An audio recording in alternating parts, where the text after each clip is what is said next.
Hello hello hello, आप सभी लोगों का स्वागत है मिशन 95 प्लस में। मैं हूं आप लोगों का Shubh Jain, host and mentor, and मैं आज आपका स्वागत करता हूं केमिस्ट्री के एक और लेक्चर में, जहां पे हम लोग पढ़ने जा रहे हैं भैया। हमारा लेक्चर नंबर 2 है एंड यहां पे हम भैया फर्दर पढ़ने जा रहे हैं some basic concept of chemistry को ही। ठीक है, आइए शुरू करते हैं। आज का टॉपिक क्या है भैया? मैटर के बारे में पढ़ने वाले हैं हम लोग, एटम के बारे में पढ़ने वाले हैं, मॉलिक्यूल के बारे में पढ़ने वाले हैं। आइए शुरू करते हैं इस टॉपिक को। ठीक है, देखो कितनी बढ़िया पीपीटी है, मेरा तो दिल खुश हो जाता है पीपीटी को देख के। आइए देखिए, समझिए एटम्स क्या होते हैं। हमने बताया क्या कि भैया हमारी केमिस्ट्री मैटर से बनी हुई है एंड मैटर एटम से बना हुआ है। मैटर किससे बना हुआ है? एटम से बना हुआ है। एटम क्या है भैया? आपके smallest unit of matter, matter की सबसे छोटी स्टेट है जो कि इंडिपेंडेंटली एग्जिस्ट कर भी सकती है और नहीं भी कर सकती है। ठीक है, एग्जाम्पल्स देख लेते हैं बेटा। एग्जाम्पल्स क्या है आपके? आयरन हो गया, सिल्वर हो गया, गोल्ड हो गया, प्लेटिनम हो गया। क्या है? मेटल्स हैं। हीलियम हो गया, नियॉन हो गया, आर्गन हो गया। ये क्या है भैया? आपके नोबल गैसेज हैं।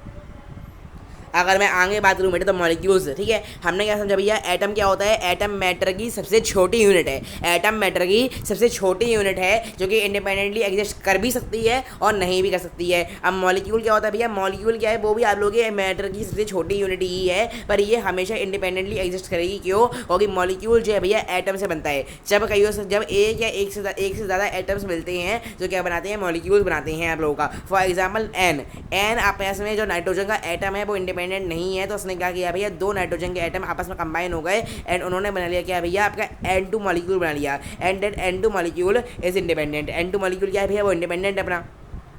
तो भैया समझ गए, आपके मॉलिक्यूल क्या होंगे? इंडिपेंडेंट होंगे। आपके जो मॉलिक्यूल्स होते हैं वो दो प्रकार के होते हैं, एक होते हैं होमो एटॉमिक, एक होते हैं हेटेरो एटॉमिक। होमो एटॉमिक क्या है भैया? जो कि एक ही प्रकार के एटम्स बने होंगे, एंड हेटेरो एटॉमिक क्या है? जो कि एक से ज़्यादा काइंड के एटम्स से बने होंगे आप लोगों के। फॉर एग्जाम्पल बेटा आप लोगों का जो भैया O2 है वो ऑक्सीजन के एटम से बना हुआ है सिर्फ, तो वो होमो एटॉमिक है। एंड हेटेरो एटॉमिक क्या है भैया? जैसे कि H2O है, इसमें हाइड्रोजन के एटम्स भी हैं, ऑक्सीजन के एटम्स भी हैं, तो ऐसे मैंने कहा हेटेरो एटॉमिक मॉलिक्यूल। एंड यहाँ पे मैंने N2 लिखा, वो क्या है? होमो एटॉमिक मॉलिक्यूल। समझ में आ गया? बहुत बढ़िया।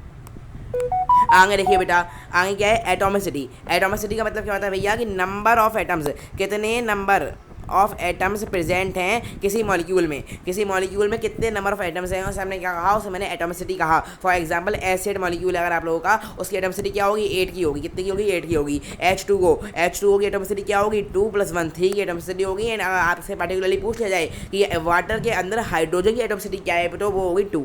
समझ गए? Number of atoms present in any molecule.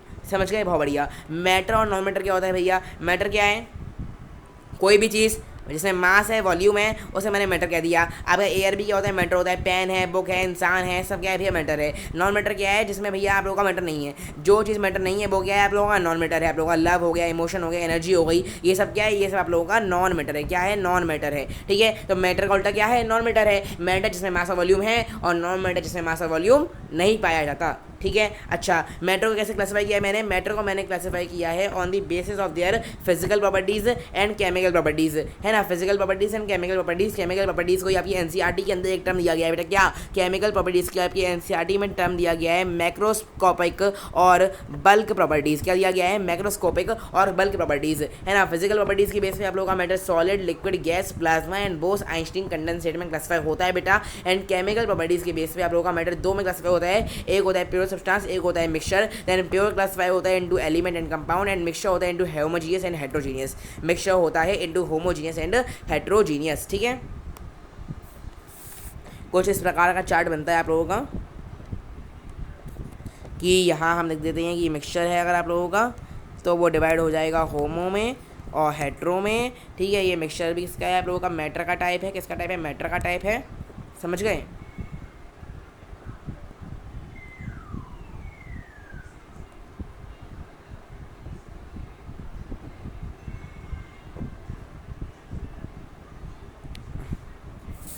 आगे आ जाओ।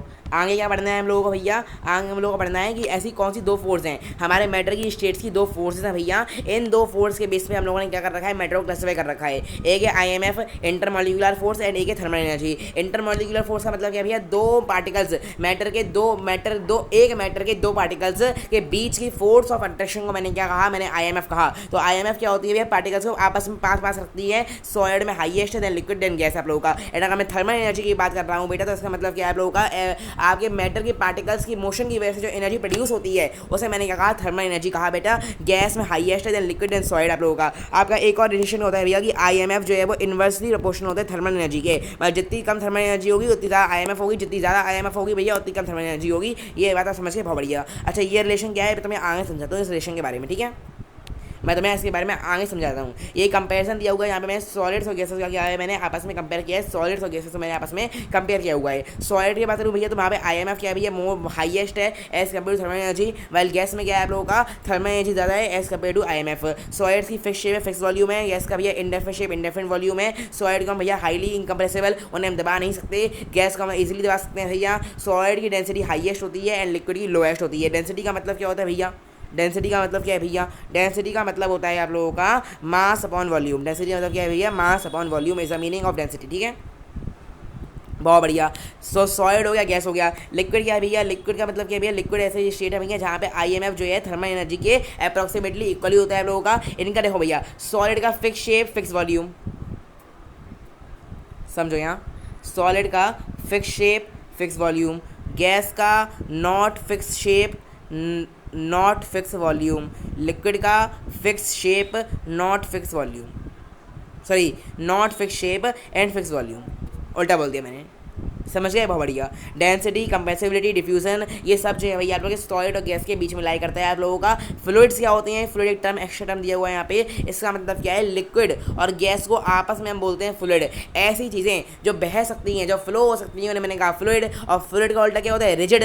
रिजिड कौन है आप लोगों का, सॉलिड है आप लोगों का। अच्छा, अगर मैं सॉलिड को हीट किया, लिक्विड बन गया, लिक्विड को हीट किया, गैस बन गया, और गैस को ही मैंने एक्सट्रीमली हीट किया, एक ऐसी स्टेट आ गई जहाँ पे भैया एटम से निकल के इलेक्ट्रॉन बाहर आ गए, एटम से निकल के इलेक्ट्रॉन बाहर आ गए। एक एटम है, उसके ऑर्बिट से इलेक्ट्रॉन बाहर निकल आया, वो एटम क्या बन गया, आयन बन गया। क्यों आयन बन गया, बिकॉज आयन क्या होता है, आयन होता है चार्ज्ड एटम। आयन क्या होता है, चार्ज्ड एटम होता है आप लोगों का। जब एक एटम से इलेक्ट्रॉन लूज गेन हो जाता है, उस पर क्या हो जाता है, चार्ज लग जाता है भैया आप लोगों का। तो एक ऐसी स्टेट ऑफ मैटर जहाँ पे आपके ions and free electrons exist करते हैं, एंड वो क्या करते हैं, लाइटनिंग को इमिट करते हैं, उसे मैंने कहा प्लाज्मा, उसे मैंने कहा plasma. Fluorescent light, aurora is the example of plasma. And BE क्या है भैया, BE भैया सुपर कूल्ड सॉलिड्स की शेप बेटा।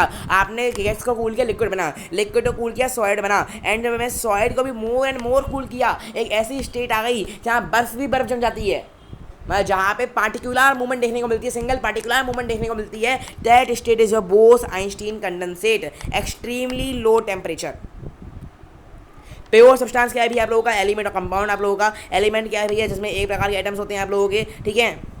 मॉलिक्यूल भैया क्या है, इनमें दो या दो से ज़्यादा प्रकार के एलिमेंट्स एटम्स होंगे आप लोगों के। आयरन है, हीलियम है, ऑक्सीजन है, नाइट्रोजन क्या है भैया, प्योर है आप लोगों के एलिमेंट आप लोगों के। कंपाउंड क्या है आप लोगों के, H2CO2 पर कंपाउंड है आप लोगों का। कंपाउंड भैया ने फिजिकल मेथड से सेपरेट नहीं कर सकते हो, यानी कंपाउंड जो है अपने कॉन्स्टिट्यूएंट की प्रॉपर्टीज भैया कंटेन नहीं करता है। इसका मतलब क्या है, फॉर एग्जाम्पल हाइड्रोजन है, तो इसकी प्रॉपर्टीज जो है हाइड्रोजन और ऑक्सीजन दोनों से अलग होंगी। हाइड्रोजन क्या करता है भैया आप लोगों का, उसमें आग लग जाती है, ऑक्सीजन आग लगवाता है, और H2O आग बुझाता है। तीनों के फंक्शन क्या है, अपोजिट हैं। ऐसे एक और एग्जाम्पल, CO2 कार्बन और O2 से बना हुआ है आप लोगों का।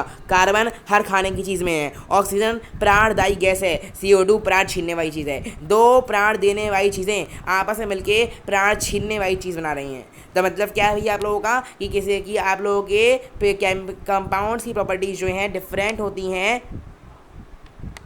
किससे आप लोग डिफरेंट होती हैं, कंपाउंड की प्रॉपर्टीज होंगी कॉन्स्टिट्यूएंट से डिफरेंट होती हैं। मिक्सचर्स क्या है आप लोगों के, मिक्सचर्स का मतलब क्या है भैया, जब आप लोगों के एक से ज़्यादा प्योर सब्सटेंस है, एक से ज़्यादा बेटा आप लोगों के प्योर सब्सटेंस को मैंने क्या कर दिया भैया, मिक्स कर दिया आपस में, एंड वो भी इन एनी वेरिएबल रेशियो। इसमें भैया वेरिएबल रेशियो में, in an non definite ratio, that is known as mixture बेटा। क्या कहा मैंने, मिक्सचर कहा, ठीक है। अब मिक्सचर दो प्रकार के होते हैं, होमोजीनियस एंड हेटेरोजीनियस। होमोजीनियस क्या है भैया, होमोजीनियस का मतलब है आप लोगों का जहाँ पे यूनिफॉर्म कंपोजिशन है, मतलब एक ही फेज में है, जैसे कि एयर है, वहाँ पे सभी कुछ क्या है, इक्वली डिस्ट्रीब्यूटेड, सारी गैस इक्वली डिस्ट्रीब्यूट है, अलॉय होगा आप लोगों के, है ना, वो क्या है, होमोजीनियस मिक्सचर है। एंड हेट्रो क्या है, जहाँ पे जो है आप लोगों का मिक्सचर कहीं कंसंट्रेशन ज़्यादा है, कहीं कम है, नॉन यूनिफॉर्म कंपोजिशन है। उसे मैंने क्या कहा, मैंने उसे कहा अभी आप लोगों का हेट्रो जीनियस मिक्सचर। मैटर की प्रॉपर्टीज होती है मेरे दो प्रकार की, एक होती है फिजिकल प्रॉपर्टीज, एक होती है केमिकल प्रॉपर्टीज। फिजिकल प्रॉपर्टीज का मतलब क्या है बेटा, जो कि प्रॉपर्टीज आप लोगों की only on the basis of observation दी जा सकती हैं, जहाँ पे हमें मैटर के साथ कोई बदलाव नहीं करना पड़ता है, मैटर के साथ कोई रिएक्शन नहीं करवानी पड़ती है। वाइल केमिकल प्रॉपर्टीज क्या है भैया, जहाँ पे मैटर के साथ रिएक्शन करवानी पड़ रही है, मैटर का रंग पता करना है, मैटर का ऑर्डर पता करना है, आप ऐसे ही बता सकते हो,